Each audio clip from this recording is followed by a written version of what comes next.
fantasy football video. Let's have a look at how we did for game week 31. Okay, 54 points in total, an average of 41, but our game week rank at 772,000. Our overall rank seems to have dropped considerably, which is fantastic. I said I wanted to get under 500,000, and we're now at 577,000. I think there's 8 games left to do that, to get under 500,000, which I'd be really pleased with. So yeah, I guess something to aim for anyway. And as you can see from the kind of scores here of the players, Son obviously sticking out as being the star performer there, but also the defence doing really well. Clean sheets all round here for Burnley and Man City, with no one else doing anything basically. I guess you could say there were some surprises at the weekend with the scores, but I kind of feel like the Liverpool-Man United game could have gone either way, really there. And it was more a case of they might not get points this week, but in coming weeks I'm sure they will, and it doesn't really seem worth losing points and transferring them out. So the most annoying thing was Ashley Barnes scoring again after I was like, shall I switch him out with Decor? It could have been an extra 5 points, but never mind. And I guess putting Harry Kane as captain, I think I was going to choose between him and Salah, so it would have been it would have been 2 extra points if I'd chosen Salah, so it's not really, I guess, too much, but something to think about. But of course, Harry Kane got injured quite early on, so that was probably a little bit unexpected. I think he would have scored if he'd have stayed on, judging by how rampant Spurs were, although you could argue that that might have been because he went off, but we'll chat about that in a bit, I guess. So coming down to the scores of the week, the big match, I guess, of the week was that Man United-Liverpool game. Marcus Rashford scoring 2 goals, and Barley scoring an own goal, quite comically, as he tried to kind of back heel across and managed to put it in at the near post, which was, well, I mean, unconventional, I think would be the word I would use. That would be the polite word. But Marcus Rashford scoring 2 goals and doing very well. Now, I don't think he's played a lot recently. No, he hasn't really. I don't know if he's been injured or if he's just kind of fallen out of favour a little bit. But yeah, clearly he needed a couple of goals there. He hadn't scored in quite some time. To be fair, you got to question. Like, I mean, I'm one of those people who felt like he should have gone out on loan this season to a kind of, mid-table-y side and got some game time, I think.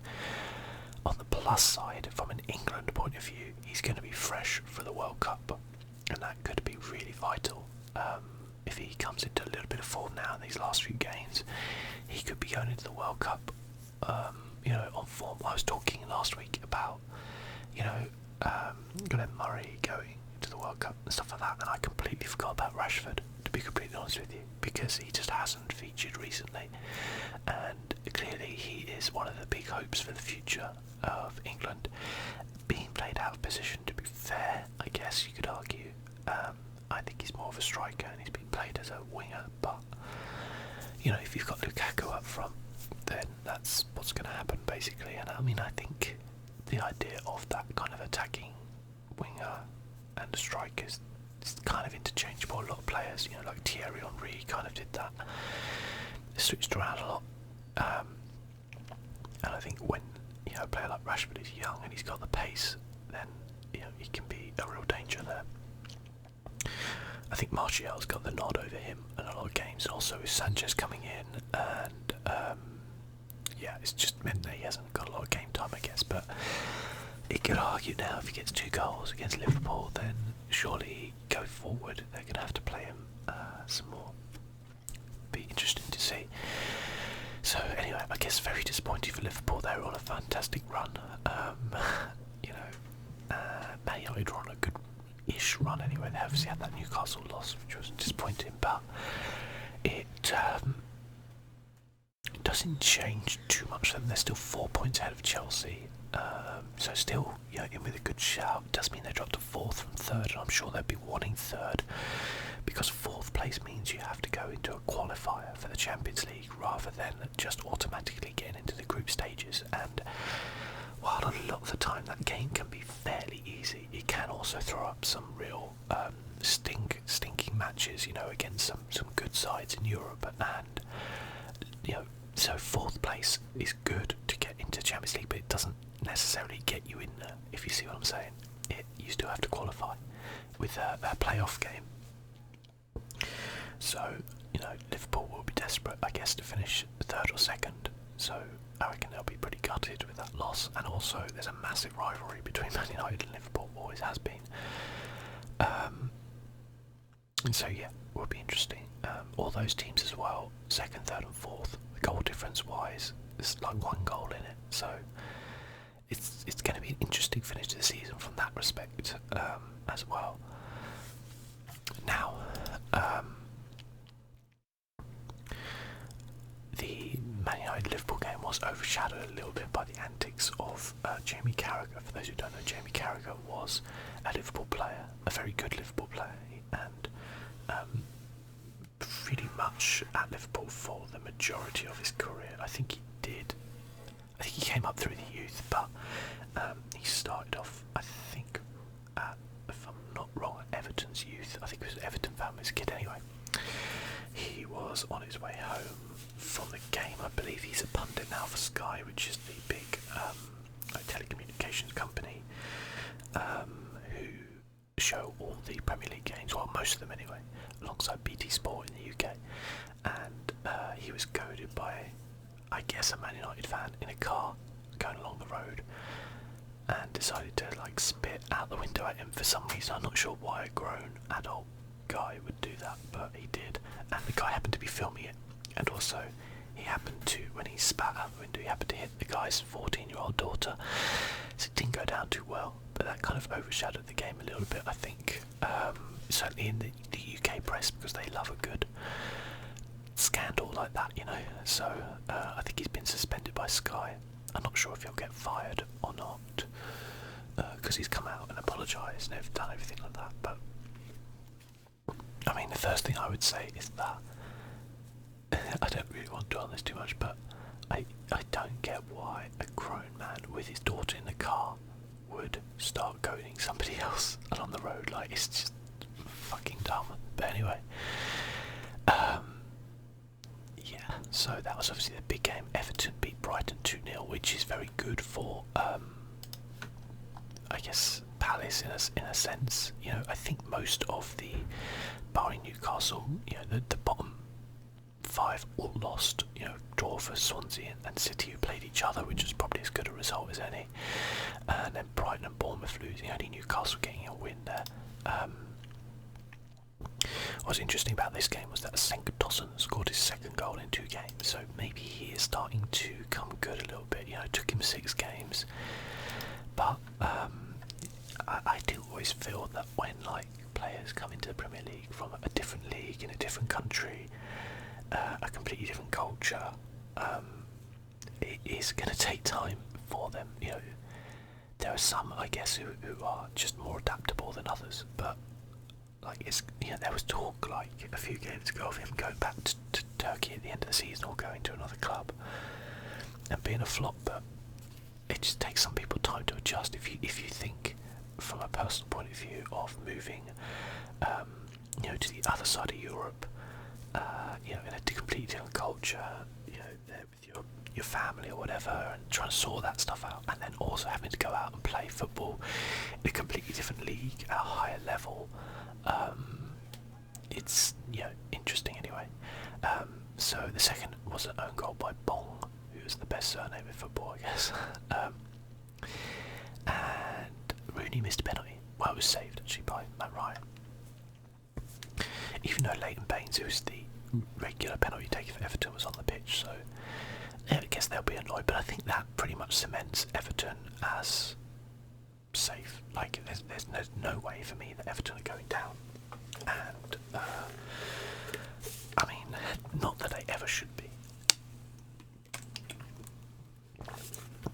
I mean, they're 6 points behind Bournemouth now. Sorry, Burnley. I think 11 points behind Arsenal is too much for them, but they could still aim for 7th, I guess. Although Burnley, as we'll see, are on a pretty good run, and also got West Brom next, so I'd love to see Burnley finish 7th personally. But there you go. Huddersfield Swansea. This was kind of hampered by the fact that Jordan Ayew got sent off after about 5 minutes. So Swansea played 85 minutes with 10 men, but still held out. I think Huddersfield hit the bar like twice. But from a relegation point of view, looking as a Crystal Palace fan, that was probably the best result that could have happened. You know, Palace play Huddersfield next in what will be a massive game, and yeah, for them not to score, I guess, against 10 men for 85 minutes is a good sign.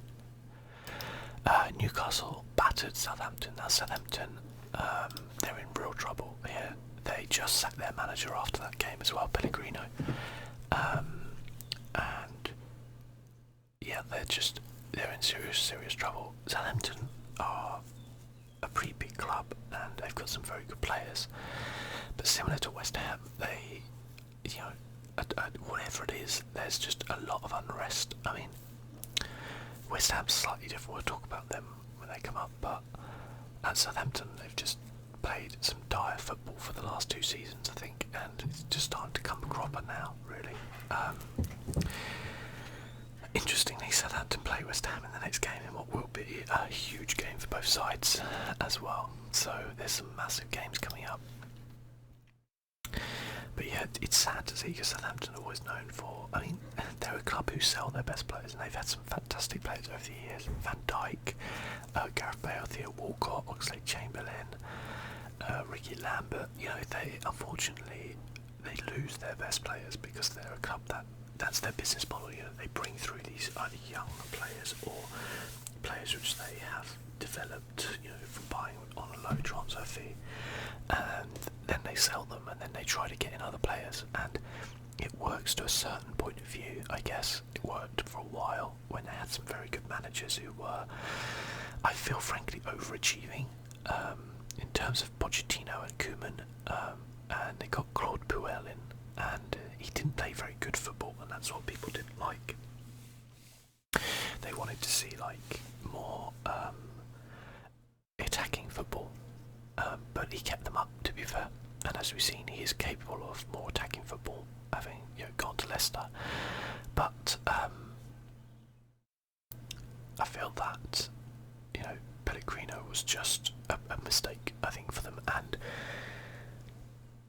I think it's going to be interesting, because it'd be interesting what happens now, because when you sack a manager, you obviously generally you get a bit of a bounce when you get a new manager in. You get a new manager in, and it kind of lightens up the mood and everything, and people feel a bit happier and a bit more confident, and they go out there and play a little bit better.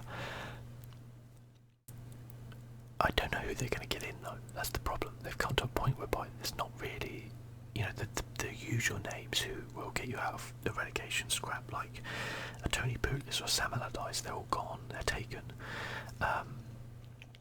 The only manager left I can see who has like a Premier League experience background would either be, I guess, Mark Hughes or like Gary Monk. And I know Gary Monk's at Leeds, isn't he? I think, actually. So he's taken. And then you turn around and go, okay, well, maybe there's some good Championship managers who are doing well, but then why would they leave this Championship club for a club which is potentially going to get relegated? You know, it's, with 8 games left, it's difficult to see what a manager is going to come in and do if a team is playing so badly that, you know, because you look at Swansea, and Carlos Carvalhal came in and has done a fantastic job with them, really dragged them out, you know, and they're in a similar, I feel like they have a similar squad to Southampton, where they have some good players there, perhaps just low on confidence, but you know, are you going to be able to find another Carlos Carvalhal? And with 8 games left. It's not like you can turn around and go, okay, well, we've got a bit of time. I guess they theoretically had a bit of time because they've got an FA Cup game coming up this weekend against Wigan, and so they don't have a Premier League game necessarily coming up, and I felt that was, ideal for them. I think the next ones, okay, so there are some next weekend because of the FA Cup, but then I think they're not playing again until the end of the month. That must be international break, I guess, as well. So I should probably change my team to just feature players from there. Wow, interesting. So yeah, it's it's difficult. It's difficult to say because on the one hand, if you sack your manager, you risk not being able to get a good one. There's the destabilisation, if you give someone time, sometimes they'll pull through, and they'll come out through the other side and suddenly start playing better. But I always feel like if you're going to sack a manager, you better have a replacement lined up, especially with 8 games left of the season, with your team 1 point above the relegation zone, and just being battered by a relegation rival. Now I think Newcastle might be okay. It's still tough. They've got Huddersfield next. They're not playing until the 31st, I guess, because of the FA Cup as well. So they've got a little bit of a break. It's confusing now how we come in with the cup and everything. But Kennedy scored 2. Ritchie got 1. Kennedy's been really good for them. And yeah, they were really good goals. I thought they played very well, Newcastle. I'd like to see them stay up. I'd like to also see Mike Ashley sell the club to somebody who actually wants to develop that club, because they're a fantastic football club and the fans there deserve a lot better than they have had to put up with. And Rafa Benitez deserves a lot better. I essentially think Rafa Benitez, if it wasn't for Pep Guardiola and what he's done, Rafa Benitez, for me, if he keeps Newcastle up, would be manager of the season, because that is a championship squad without doubt, with no depth whatsoever, and if he keeps them up, then that is an incredible achievement. Anyway, moving on. West Brom 1, Leicester 4. West Brom went ahead with a Rondon goal. It was a good goal actually, but I think I just made Leicester angry and they just smashed him after that. Vardy's goal was the particularly special one, where it was just, it was Amara's ball. It was a fantastic ball. It just dropped over Vardy's shoulder and he just volleyed it into the corner. It seems so simple, but the technique from the pass to the finish was just sublime. Basically, it was incredible. And Leicester really starting to kind of shift a bit now, and I think in reality they'd be my tip possibly for 7th. I don't think they're going to catch Arsenal, unless Arsenal completely collapse again. I mean, Arsenal have got Stoke next on the 1st of April, because they're not playing again for a while. I can't see them not getting a win against Stoke in the fashion that they're beginning to play again in now, I guess. So yeah, I don't think Leicester will catch it, but I think a good 7th or 8th would be good for Leicester with the stuff that's been going on for them this season, I guess. And if they can build on that next season, maybe they can start going. But the question you've got to ask is, I mean, this guy Mahrez, he's not going to be there next season, is he? I'm expecting maybe Chilwell not to be there next season, possibly Ndidi. Vardy, I have a feeling he'll stay at Leicester, just because I think he's getting to a point now where I don't know if he is 30 or if he's very close to 30, but for a guy who relies on pace, who is 30, is a top club gonna take a punt on him? It's difficult, I guess, to say. Just looking at this, sorry, he's 31 actually, he's 31 now. January was his birthday. So you take a punt on a guy who's 31 years old, who,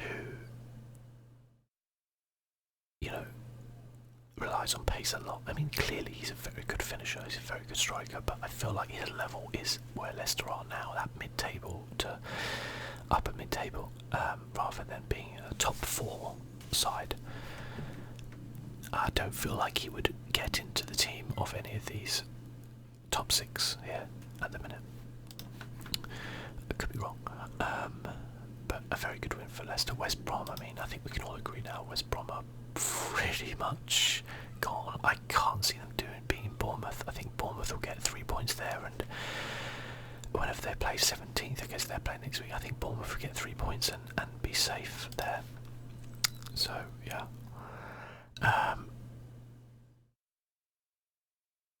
Next up, Burnley West Ham. Burnley won 3-0. Burnley don't score many goals, so for them to win 3-0, you know West Ham had a shocker, and they did. The game was probably, although I would say Ashley Barnes' goal was phenomenal, it was a great finish. The game was overshadowed by the protests against the board at West Ham and the pitch invasion. They call it like pitch invasion. It was like fans running onto the pitch basically a few times in protest. So why are West Ham fans unhappy? So for those who don't know about West Ham, they historically they're a pretty big club. You know, they've had some very good players over the years, and they've played in a particular way that they've brought through youth players, and they've played good football, and they're not playing that at the minute. They're playing pretty turgid football with David Moyes as manager, so the fans are unhappy about that. They're unhappy about the fact that they're so close to the relegation zone when they've spent a lot of money, but it seems to be on crap players. They're unhappy with the way the board is running the club. They're not communicating with fans. They're kind of digging their heels in a bit, and they also, I think, feel like they are taking money out of the club. And they're also unhappy with some of the business deals that the club's done. So West Ham moved to the Olympic Stadium. So when London held the Olympics, we built a stadium in Stratford, which is the kind of east of London, and the stadium cost a fortune, and it's a lovely stadium.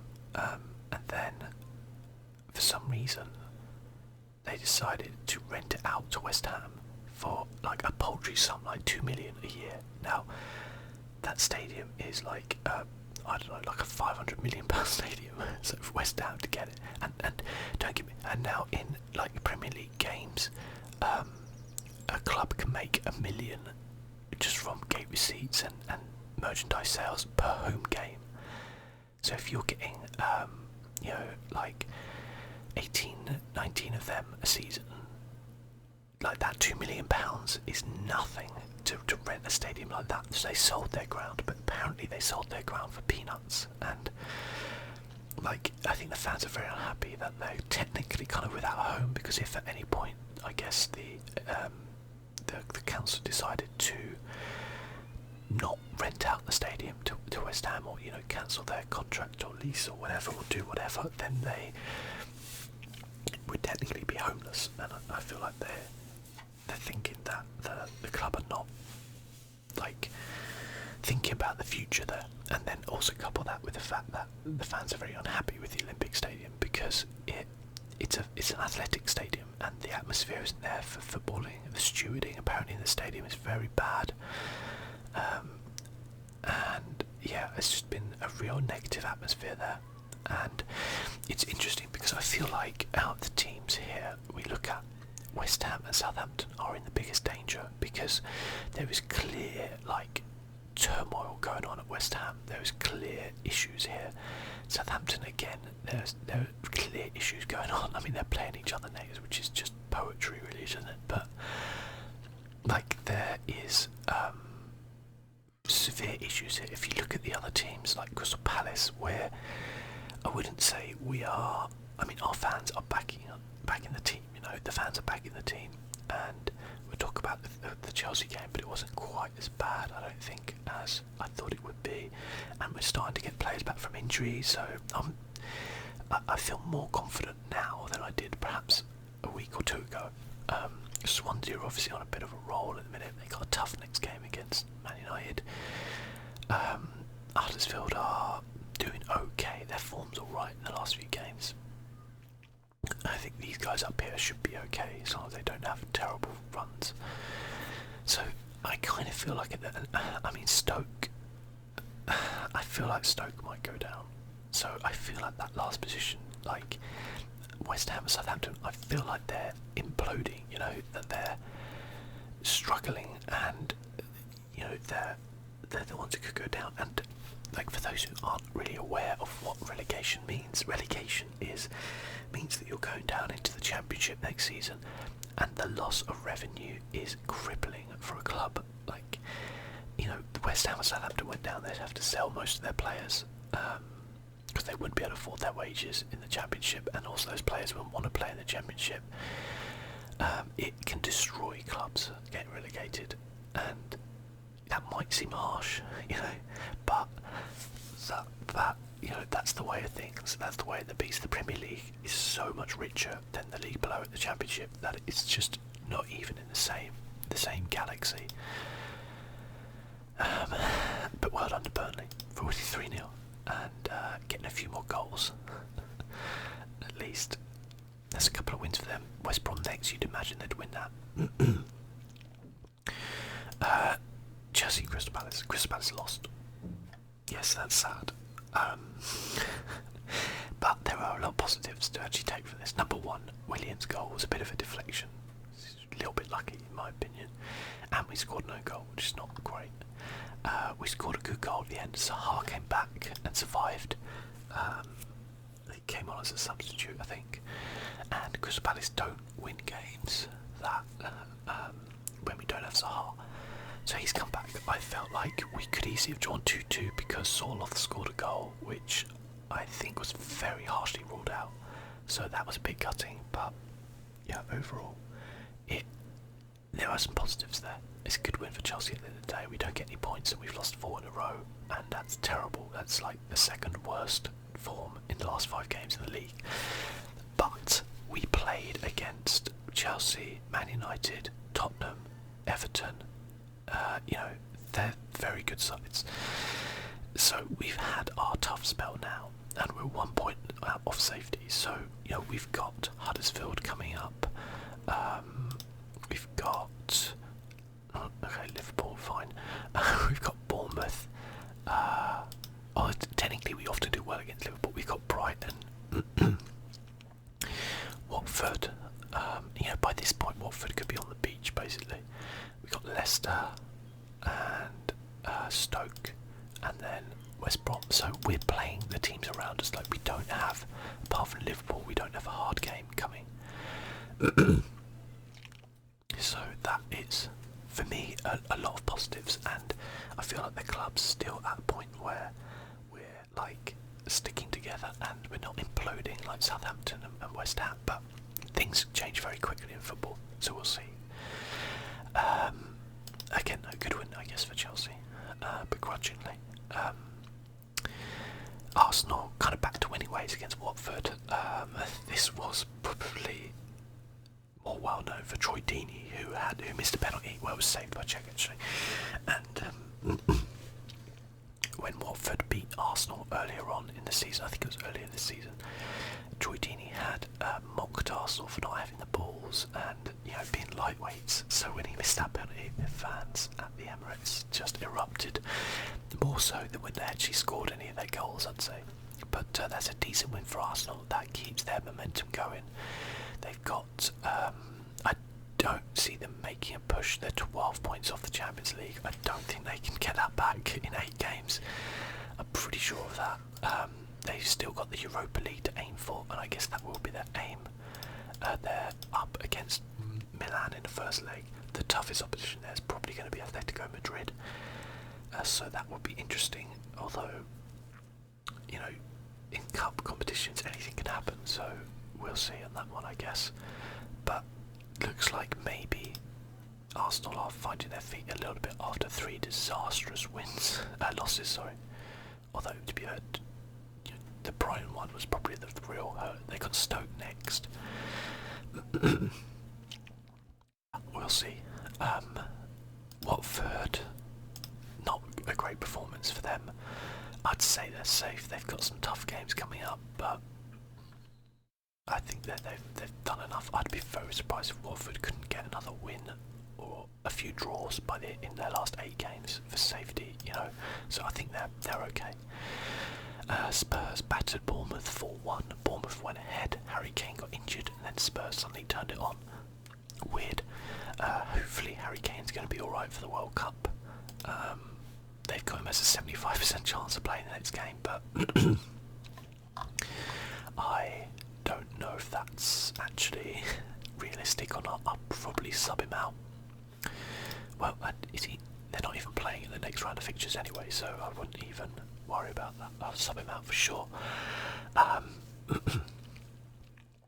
So yeah, and that would be, I mean, Bournemouth, as I said, I think Bournemouth will be alright. Just about 6 points off safety. They got West Brom next, so that should be another win for them. And yeah, they should be alright. Spurs, if Kane is out for like the rest of the season, they might struggle. Like, you know, they're only 5 points off Chelsea, but they still looked very good without him. So we'll see, I guess. And then City just being City. Like, I mean, is this even a surprise anymore? Like, did anybody back Stoke to get anything out of that game?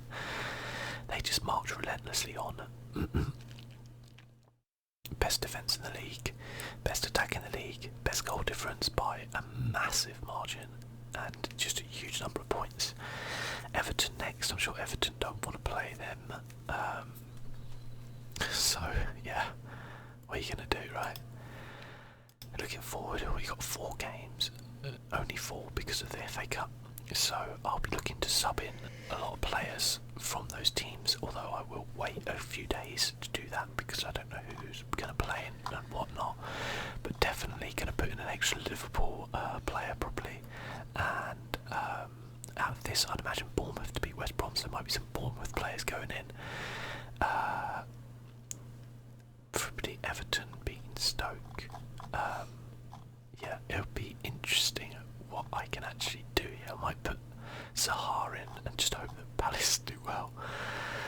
We'll see. Anyway, but I guess that's it for this week. Let me know how you guys did. I'm always interested. Let me know what your ranking is, as always. And I'll catch you guys next time. Bye-bye.